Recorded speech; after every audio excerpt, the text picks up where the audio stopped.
1%. That's a barely noticeable dip nationwide for farmers looking to sell their land.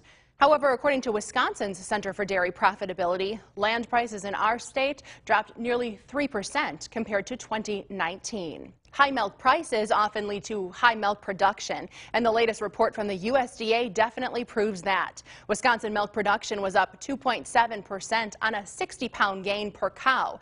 Now, that news comes as the state remains about 5,000 cows down compared to this time in 2019. So, I mean, you can make more milk by either having more cows or by having the cows that are there actually produce more milk per cow, and that's what's been happening in Wisconsin. We have been losing farms yet, but at a slower rate than we did in 2019.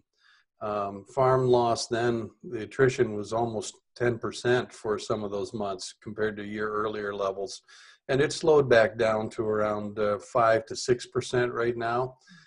That's good, and I think that's because our milk prices haven't been as bad as we expected, but they're still taking a toll. Those PPDs are producer price differentials, and it's just the way that we pay dairy producers now. We have a pot of money that gets collected every month, and we've chosen to pay it out to dairy farmers in milk components that are based on milk used to make cheese.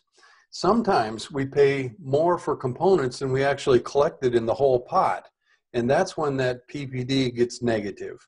And that can happen for a couple of different reasons. One is that prices are rising rapidly. Under those circumstances, I tell dairy producers, take the negative PPD every day because it means that better times are just about here. But the other thing that's happened is that we changed the way we record prices now.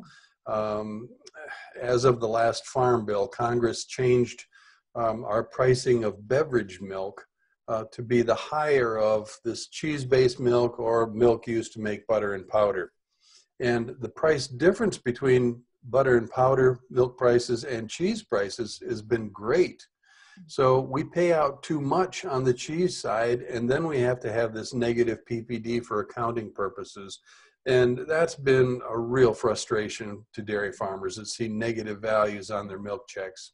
As for sales of dairy products, butter remains strong. Inventories are depleted right now after that expected seasonal bump from holiday baking and homemade meals. Total production of butter is 6% higher than it was in 2019. Milk sales have also been up for the first time in a decade. For cheesemakers, the pandemic has been something of a mixed bag.